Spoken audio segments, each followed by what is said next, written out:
Hello guys, magandang araw sa iyo. Kung gabi naman ay magandang gabi.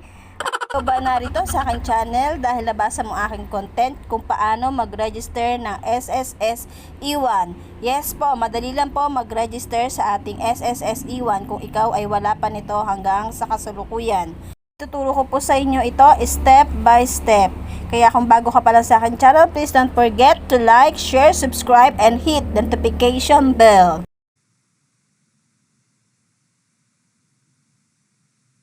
Click lang po natin sa ating browser www.sss.gov.ph.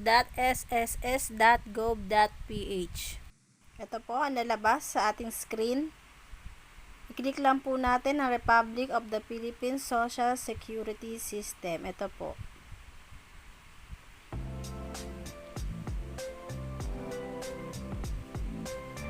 Then, click lang natin I'm not a robot, then submit po. So, dito po sa page ng SSS, ng Social Security System, scroll down lang po natin. Makikita po natin banda sa baba, how to register to my SSS, apply for an SS number online. So, ito po may maliit na letter dito, yung po yung i-click natin. No SS number yet, get it here. So, ito po, ang kulit. Sabi, click here, no SS number yet, apply online. Ang kulit, gusto ulit-ulit. So, ito naman po, nakalagay naman po dito yung mga instruction na ating gagawin. So, ito na nga po, itinuturo ko sa inyo kung ano yung step by step na gagawin natin para makakuha po tayo na SSS E1 o SSS number. So, click lang po natin dito sa may start.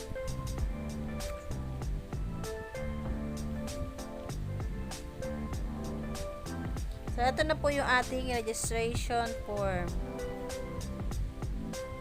Last name natin. Click lang po natin dito ang ating last name. Sunod po ang first name. Ano po yung pang-una yung pangalan. Next po, middle name. Tapos, eto po, kung kayo po ay first, second. Yan. Kung kayo po ay junior, the fourth, the third.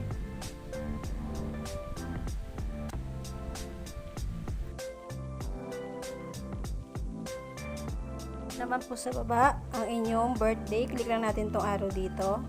Ito yung year. Scroll down nyo lang pababa para bumaba din yung ating year. So, ito po, next po, yung ating email. So, dapat registered po ang ating email o active po. So, scroll down na natin.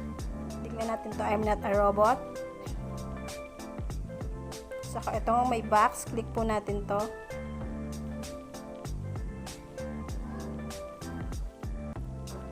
Then, submit lang po natin. So, ito po, nakalagay po dito. Mag-email po ang SSS dun po sa email na niregistered nyo sa form na pinilapan natin kanina. So, punta na po tayo sa ating Gmail. Kaya, importante po talaga yung Gmail, guys. Kailangan active siya.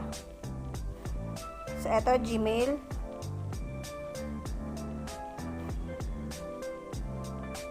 Minsan medyo matagal dumating, guys, kung naiinip kayo, no? Hintay-hintay lang po. Bago pag eto na po yung email na SSS, i-click nyo lang. SS number application, continue to link. I-click nyo po yung link na nandito. After nyan, ida-direct na po kayo sa SSS. Pipila po ulit tayo ng form. So, scroll down lang po natin dito. Yung iba may sagot na dahil nag-fill up tayo kanina. Dito tayo sa sex, male or female. Kung confused, wala po. Then, next naman po, yung name ng mother nyo. Nakalagay po dito kung complete name. Yung mga sticker, i-click lang po natin. Kung last and first name lang, yun lang po i-click natin. So, ito po. First name ng inyong mother. Then, middle na po. So, scroll down lang po natin. Next po, mobile number. Lagyan po natin dito sa box. ang inyong mobile number na active na mobile number. Sa baba naman po ay telephone. Kung wala tayong telephone, okay na po na din natin ito pilapan. Next naman po, home address.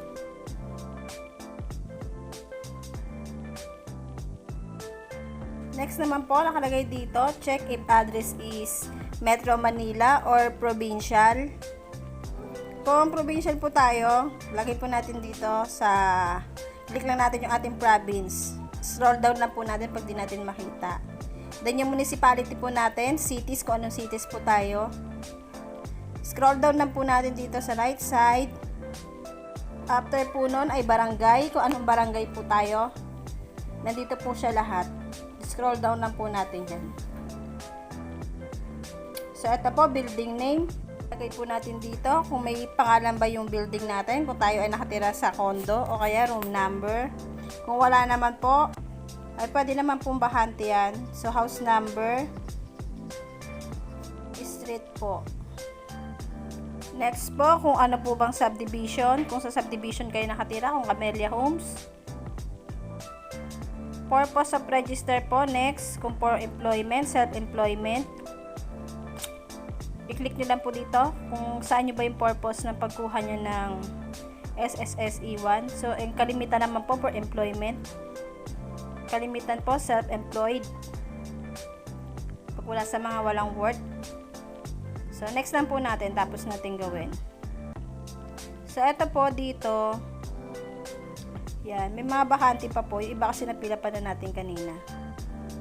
Select natin kung anong religion natin. Kung Christian. Wala po dito sa nabanggit, lagay po natin ang others. Din lagay natin po sa box kung ano po religion natin.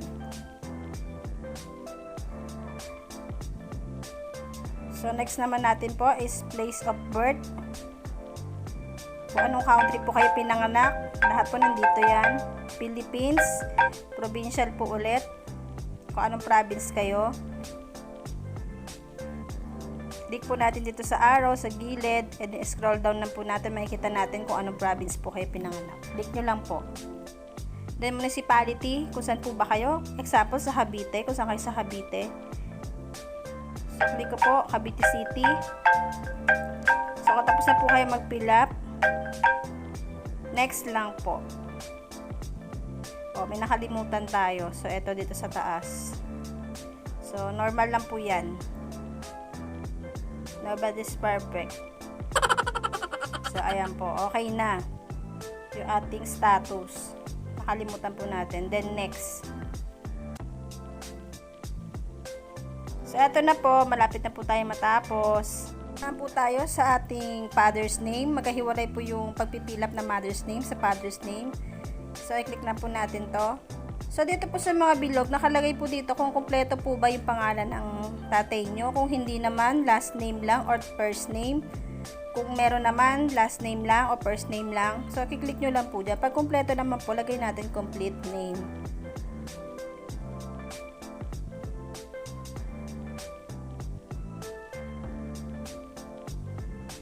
So, ayan. Kung meron ba siyang second, third, junior. Kung wala naman po, huwag na natin i-click yan. Then, dito po sa baba, kung meron po kayong asawa, i-click nyo po, ilagay nyo lang dito sa box ang last name, first name, middle name ng inyong asawa, kung meron din siyang junior. Kung wala naman po, ay dito na tayo sa next, children. Meron po ayaw ilagay yung kanilang asawa. So, children lang ho. So, ilagay nyo po yung name ng children nyo dito. Unahin po rin, syempre natin, ang last name. Then, ang first name.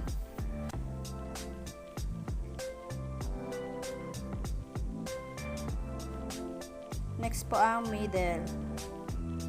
So, dito pa rin po sa pang-apat, kung itong anak nyo na nilagay nyo dito ay meron siyang junior, kung wala naman po, ay pwede nyo naman pong iwang blanco. Then, dito po sa baba, nakalagay po ang beneficiary natin, bukod sa ating parents, asawa at mga anak.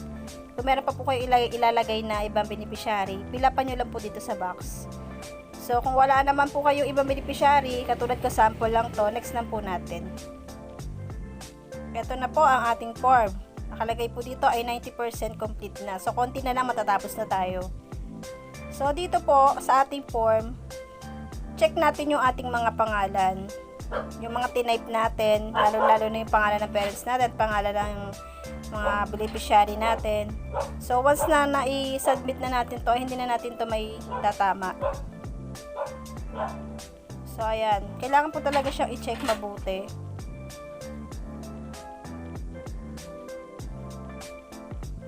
So, kung may mali po, i-click natin yung previous. Ito, yan. Yan, i-click natin para maitama natin yung mga pinilapan natin.